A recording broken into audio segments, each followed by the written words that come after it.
Hello everyone, my name is Rick Jenkins and I am the publisher at GSA Business Report. We fold up under an umbrella of business publications called SCBIZ, the media company that serves high-level business executives in South Carolina. In the Low Country, we are the Charleston Regional Business Journal. In the Midlands, the Columbia Regional Business Report. And again, here in the Upstate, we are GSA Business Report. Welcome to another episode of Coping with COVID, our ongoing coverage of our battle both at home and at work with the coronavirus. Recently, as part of this video series, I spoke with Dr. Matt Bittner with the Prisma Health System about the pandemic. Dr. Bittner supervises all emergency room physicians in the Upstate. Prisma is the largest not-for-profit health organization in South Carolina. And today, our conversation in this topic continues with another Prisma Health professional, Dr. Rachel Brown, the Medical Director of Prevention and Wellness. Dr. Brown is also a family physician and the owner of a health and wellness company called Free to Move Fitness, so she is certainly qualified to discuss this topic. Welcome, Doc. Thank you so much for having me. It is good to see you. Good to see you. You live and work in Columbia, right? I do. And you drove up this morning? I did. Well, I appreciate you doing that. Yeah, I know you're course. busy. I know you're busy, right? Not at all. We got a whole lot to talk about today, and a wide range of topics. But before we get into that, I want to talk about you for a second. Okay. You're a South Carolina girl, right? I am. Newberry is, yeah. Yes. Right? Yes. And you stayed in college. You went, where'd you go to your undergrad? Where'd you get The that? College of Charleston. College of Stayed in Charleston. South Carolina. Then went and got a graduate degree at University of Georgia before medical school. Which was Boston University. Went up north for medical school. Pretty impressive, BU, getting your med degree there. It was interesting. I bet it was. It was. It was bet very it cold. That's Yeah. what I remember. It was Yeah. very cold. Yeah, a little warmer here. Yes, I love it here. And then you came back to the Palmetto State, and you've Did. stayed. Absolutely. I came back for my residency in 2000 with my husband, with whom I couples matched. He's an emergency medicine physician at Prisma. Okay. And the plan was to travel after that, but That did not Columbia occur. had its hooks in us, and we've been there and raising our family there and love living there. Right. Well, good. You are the medical director of Prevention and Wellness Yes, at Prisma Health. right. And you have a team of folks that actually provide programming, wellness programming, to not only the employees at Prisma, but the employees for business clients as well. Tell me, what does that programming look like? Well, so what's interesting about my department is that I'm with Business Health Solutions, which is a department of Prisma Health, but it means that not only do we work with our own team members, but we work with local businesses and bring all sorts of wellness programming to them. So the kinds of things that come to mind automatically, like annual screenings, flu shots, weight management programs, healthy eating programs. But there's more to it than that. We also provide episodic care and on-site clinic oversight. We are working on telehealth, as you can imagine, which was accelerated over the last few months. Right. And we've really started expanding our services to focus more on comprehensive well-being, including emotional well-being, building resilience, coping strategies, that sort of thing. So the full spectrum of care Right. with coordination with primary care physicians, so that we're not the new primary care home, but we serve as an adjunct to someone's regular physician. Right, got it. You know, you come to us today at a tough time, right? Yes. And I want to talk about how tough that is right now. South Carolina's a hot spot. Yeah. One of 9 states that is designated a hot spot in the country. And it seems like things are getting a little worse. And to provide a little bit of context, the first case of the coronavirus in South Carolina happened on March the 16th, first confirmed case, a few days after a state of emergency was called. And here we are, and we're filming this, what is this, June 25th, guys? We're filming this on June the 25th, so we are 14 weeks removed from our first case, and the curve, as they say, is not curving. It continues to go up. And yesterday, as a matter of fact, we had 1,300 confirmed cases Right. in South Carolina, the most that we have ever had. Doctors and nurses have got a tough time right now. How are the folks at Prisma holding up? We're doing well. We have an incredibly supportive organization, and even possibly more importantly, an incredibly supportive community. Lots of folks have rallied around us. In fact, I believe it was yesterday, the the parachuting group landed on our campus lawn to celebrate us, and so that was a lot of fun. So people are really honoring us and recognizing the kind of work that we're doing. It's tiring. It's been a long time. Everyone has been, going at full blast for a long time, and people are getting exhausted. And I think there's some frustration there. To be clear, those numbers were getting better, right? Yes, they were. And then they started to trend upward right about the same time as we started to re-enter society, right? Which is okay. Right. We want that to happen. But without the proper precautions, was really not unexpected. And, folks will tell us, well, we're testing more, and that's why the numbers are going up. And in part, that is true. But the more important number to look at is the percent positive of cases, and that really tells us what the disease burden is doing. And that has significantly risen. Right. So we've gone from somewhere around 11 to 12% positive back in May to now up to 17% positive, which means more and more people are getting the disease. And so we know that's because we haven't been following precautions as well as we should have, and that's what I'm here to talk to you about today. DHEC reports every day statistics statewide, not only statewide, but by county and by city. And if you have a chance, I would suggest that our viewers go to their website. You get tons of information there. But the info that came out of DHEC yesterday, of course, was very concerning. And I don't want to sound overly sensationalistic, but it seems a little dire to me in a way. The cases are now almost 30,000 in South Carolina since we started. Deaths are almost 700. If you do a little bit of quick math, 2.5% of the folks who contract the virus are succumbing to the virus. Are those statistics in line with what you all are feeling at the health system? We are, absolutely. And understand that in a healthcare organization, we're going to see the sicker patients as well. So it almost feels even more elevated to us. And I think that's, in part why we take this so seriously. We are scientists, we are medical professionals, we understand the data, we understand the disease course, but we also see the sort of bleaker aspect of it. And what's concerning to us is that our vulnerable population is still vulnerable. None of that has changed.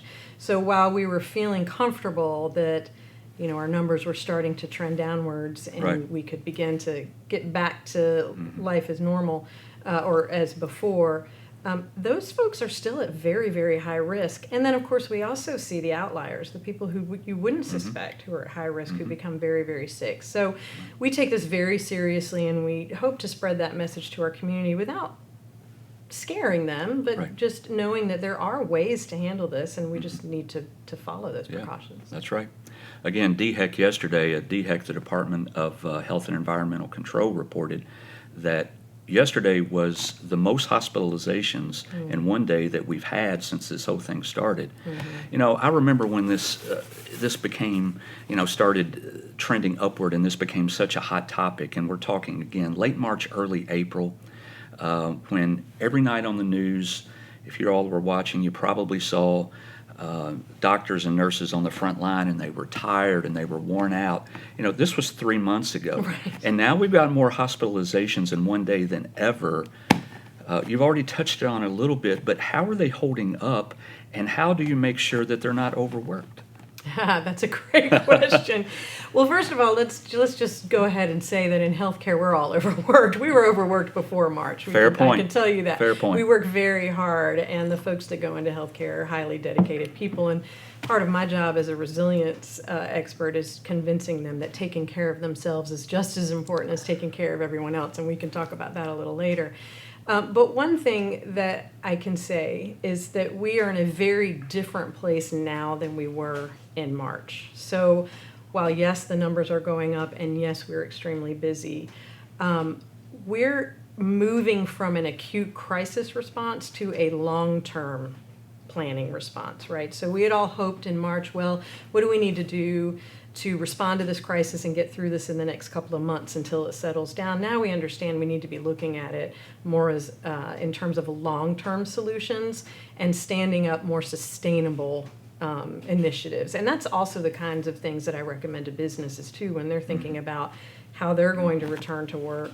Right. Let's not think about this in terms of the next couple of weeks and getting everybody back on board. Actually, let's think about what you're going to be needing to do for the next few months to maybe even years for COVID or flu or anything else that we need to tend to. Right. Let me ask you this. There's a lot of folks out there who don't want to wear a mask. There's a lot of folks who feel that they shouldn't have to wear a mask, and I'm not commenting on that one way or the other. Whether you think you should or you shouldn't, I'm asking you, Dr. Brown, why should they? First, let me say, please wear a mask. I say that out of love for our state. I say that because as a medical professional who has spent the last few months making sure I know everything there is to know and about COVID and keep up with all of the recommendations from CDC and WHO and DHEC and others, it is one of the best ways to prevent the spread of this disease. Now, you don't see me with my mask on today, but that's because we're socially distancing, and that's the other half of that coin, right? Wearing a mask and socially distancing are by far the best ways to keep this spread under check. And it really, in my mind, is a gesture of caring and compassion. Mm-hmm. Because you may be protecting yourself, but more importantly, you are protecting those of our community members who are vulnerable and others, and it's just the right thing to do. Is it a pain? Of course it is. Can it get hot? Absolutely. If you don't have the right kind of mask, can it be uncomfortable? Sure. Let's find you one that is comfortable. There's nothing dangerous about wearing masks. I know that some people have gotten conflicting information around that. There's nothing dangerous about that. Right. There are some people who do have anxiety disorders, and that makes them feel very uncomfortable. But we want to work with you. We want to make it so that you're as safe as possible and that we really do care for each other as a community by wearing those masks. Right. You put it perfectly. Good job. So regardless if we want to or not, or if it should happen or not, people are going back to work. Is it safe to go back to work? And I understand social distancing, but is it safe for my employees to come back into the office? It's a great question, and it's one that I get every day. I should tell you that my job role has changed since February and March, and a lot of what I do now is counsel businesses on how to reopen and answer questions exactly like these. And the answer is almost always, it depends. So for as many businesses as there are out there asking me this question, there are plans to tend to their reopening. Because it is a very particular, customizable, tailored consultation that we do through Business Health Solutions. So it depends on what your capabilities are for, say, phasing employees back into work, maybe not bringing everyone back at the same time. What are your capabilities for any kind of teleworking, working from home, virtual work, that sort of thing? What do you do at work? There's a very different approach to folks who are maybe in close proximity working on a line versus folks who work in an office, maybe even in their own cubicles. So yes, it can be safe. The recommendations will be different depending on the venue, and that's where we can help. But I can tell you that in general, there are 3 things that we recommend to everyone, if you're interested in hearing those. I am. The first is some sort of screening. Now, the most common method is entryway screening, and some of you may have even been places where they've taken your temperature at the door, or they've asked you questions about symptoms such as cough and fever, sore throat, loss of sense of smell and taste. But there are other ways to do that as well. There are products now out there electronically that you can check in and say, no, I'm fine, I don't have a fever, and I don't have any of these symptoms. So some sort of screening before folks even hit the door, right? While they're in the building, while they're at their venue, their work site, I don't know if I can say it enough, wearing a mask and social distancing. And sometimes that's easier said than done. Right. But those 3 elements will really make are the foundation for making a workplace very safe. Right. Not every office are you going to be able to social distance as much. I mean, you got small businesses here, right? And those small businesses aren't necessarily going to be able to have the things that you talked about in terms of check-ins. Right. So in those situations, should people stay at home as long as they possibly can and work virtually? That's a difficult question. It's tough, to answer. I'm It tired is of working tough. at home. Yeah, well, let me tell you, as a medical professional, I have an answer, right? Yeah. Yes, let's figure this out. As a parent, I have a very different Mm-hmm. answer. There's only so much time you guys can all stay, That's right. cabin That's fever right. sets Gotta in get out. pretty quickly. As a person who contributes financially to my home, I have a different answer. People need to get back to work. That's right. So this is a very, very complicated question. Again, one of the things I like to do when I talk with business leaders is find out, what is your capability for working from home? What can you do in that respect? And so much more can be done from home now, but there are still things that can't be done from home.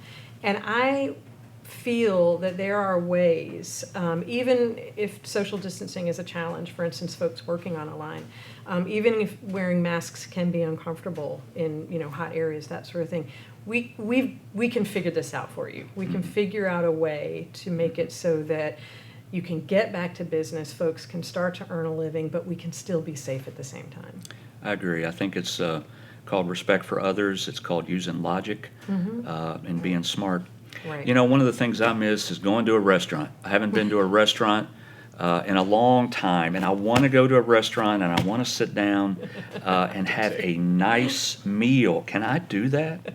Look, I'm a foodie, so I'm Yeah? 100% with you, and takeout just doesn't cut it. Right. I'm with you. Yes and no. It depends. So you mentioned what Dr. Bittner said, and that is that Yeah. we can expect somewhere between a 4 and 6 foot distance to keep us safe from each other. But there actually are other activities where those droplets can move farther, and he may have mentioned those as well. And things like yelling and singing and those kinds of things mean we need a little bit more distance. Some folks have said eating may be the same way. Now, that I think has to do with your manners more than anything else. But I will say going to a restaurant with outdoor seating is probably not going to be an issue at all. As long as, again, the tables are 6 feet apart and you're just there with people that you feel are at low risk, not an issue at all. I myself have not been inside a restaurant yet. I have gone and eaten outside. And thankfully, now that I'm back in South Carolina, that's not as hard to do. Right, exactly. So what if one of my employees gets the virus? What do I need to do? Yeah. So this. I mean, excuse me, but you hear all the time about, well, this employee was here on Saturday, and they heard that person was around someone who had the virus, and now we got 3 degrees of separation. Yeah. Where do we say, oh, we better be careful, or where do we say, you know what, we can't protect against everything? Yeah. And that line does this all right. the time, right? Right. So this is one of the most common questions I get. What do I do with employees who may have been exposed to an employee who has tested positive for the virus? And what I can tell you is that there actually is a definition for close contact. If you look at the CDC website and the DHEC websites, their definition of close contact is within 6 feet of each other for more than 15 minutes. It used to be 10 minutes. It's been upgraded to 15 minutes. That sounds great. That's a very concrete answer, but in real life, that's difficult to determine, right? So what we do when we get that question from businesses is we ask a lot of questions about what work life is like for that COVID positive employee. Technically, if we do not feel that there was close contact, so they wore masks, they maintained social distancing, maybe this person was in an office setting, that sort of thing. The recommendation is that employees be made aware, other employees be made aware that employee is COVID positive, and monitor for symptoms. So stay vigilant for symptoms. They do not recommend that these folks stay home from work. Okay, they don't recommend that they necessarily get tested as long as they're asymptomatic. They don't have any symptoms of COVID. But the reality is that can be very anxiety provoking, right? So while the guidelines are pretty clear, defining whether that COVID positive employee had close contact with someone can be a little gray, and we have to work on figuring that out, but then also mitigating that anxiety.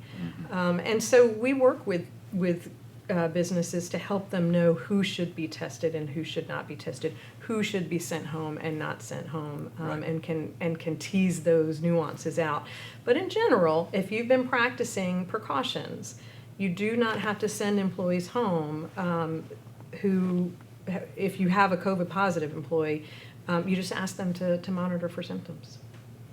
That's interesting. It is not what I thought, quite honestly. Right. You mentioned anxiety. This is more stressful to some than others. Yeah. Some, it's not stressful at all, Yeah. right? They don't feel it in some kind of personal way, and for whatever reason, it's not stressful to them. Yeah. Others, there's lots of anxiety associated with it. That's right. My wife, for one, Okay. she's always thinking about it. Yeah. Kids and all that Sure. stuff. How do you deal with the stress and the anxiety in the workplace with employees? Yeah. I'm so glad that you mentioned that this is different for everyone. And so one of my favorite things that I do that looks different now than it did before for sure is talk to employers, employees, healthcare workers about anxiety, stress, fighting burnout, maintaining resilience, finding emotional wellness. And this has taken that to a whole new level, right? People really, really can become quite anxious about different things. But you're right, there are some people who thrive. My husband's an emergency medicine physician. Yeah. I mean, bring on the adrenaline. Right. That's not an issue for him. For others, being quarantined hasn't been as much of an issue. They sort of like not having all of that input all the time. There are some people who are so social, this is driving them crazy. That's right. So I think we have to honor that everyone is going to have a completely different response, and that response is going to evolve over time in different ways.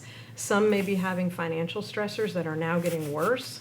Others may be figuring out new paths for their lives that make them feel better. Maybe they're exercising more. So employers should first of all honor the variety of feelings that they're gonna see with their employees.